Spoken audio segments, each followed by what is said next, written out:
Welcome back to the National Post Politics Bureau, where I'm here with Christopher Nardi, a reporter in the Bureau. And Chris, we're talking about some comments from Liberals yesterday.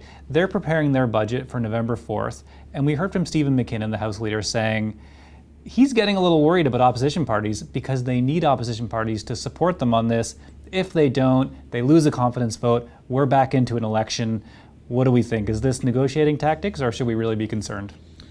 I mean, it's a minority government, so there's always a chance that there's an election that's called, and I can hear a whole bunch of Canadians and viewers fretting at the notion, just barely 6 months after the last one. Yeah, you and I just recovered from an election campaign. We're still catching up on that rest. Yeah. But fundamentally, I kind of ascribe to a simple rule, which is when a political party and a government especially is concerned about something, they're extra quiet about it. They don't want to talk about it. They want to solve it and not create a buzz.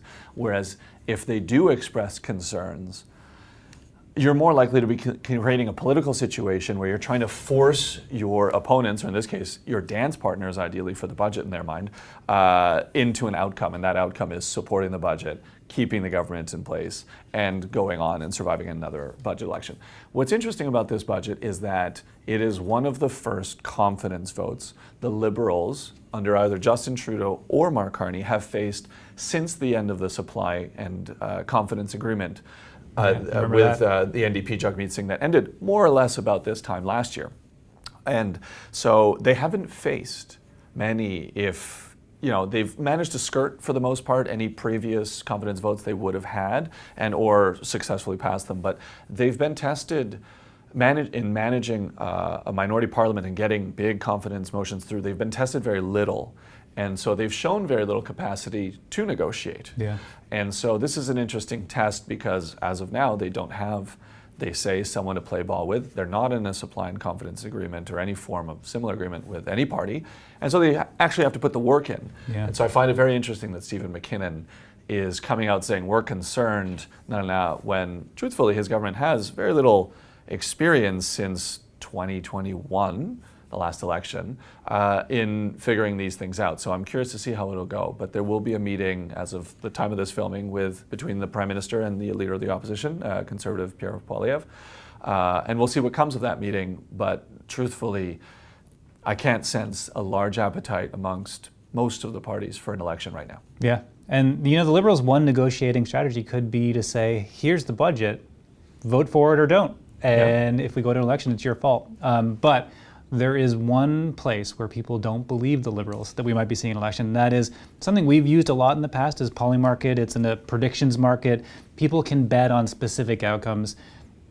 If there were to be an election this year, 2025, called by the end of this year, only 9% of people betting on it believe that could happen. So that means basically you could say there's about a 90% chance it doesn't happen.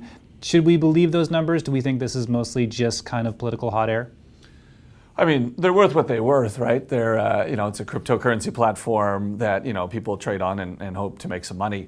What I find interesting is that when we look at those betting markets, in which, neither you nor I will ever bet on politics, but it is a sign of where people are willing to put their money. Yeah. And, no one bets to lose money, presumably. And so if only 9% of people think that there will actually be a fall election following a failed budget vote, it really shows that there's not a ton of belief that you can make money on the fact that there is.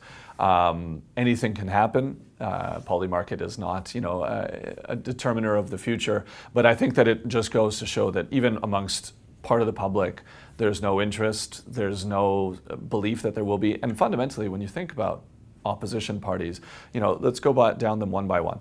The Conservatives would be reluctant to go into an election simply because polling suggests that they're still well behind Mark Carney's Liberals. And so why jump in? Pierre Poilievre faces a leadership review in January. If he loses a second election in 6 months, he's done. There's no recovering from that politically within your party. You are now branded as someone who cannot win an election. Yeah. The NDP isn't a party. Fundamentally, in the House of Commons, is not recognized as a party. They're in the middle of It's true, but it sounds mean to say that. It sounds mean, but they are not a political party. They don't have official status. They have very little funding, and they are in the middle of a leadership race, again, that I believe ends in January.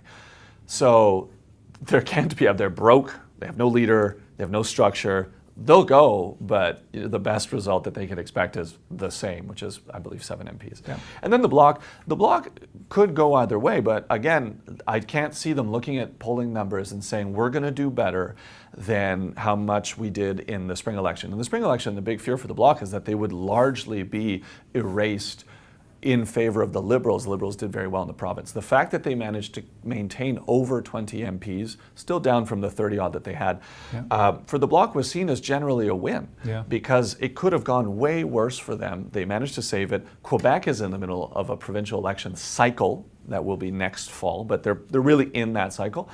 And so the Bloc, I don't think, is willing to rock the boat. They have, I think, 22 or 20 odd MPs. They're doing okay. They have the balance of power technically. Why throw it all out for the risk of probably losing more than gaining? So I just don't see an appetite, quite frankly. One thing that's true is that there's a lot of page use to be had in being gullible about early elections. That is true. We're going to try to not be that. We'll be the counterbalance to that. So thank you for watching, and we hope to see you next time.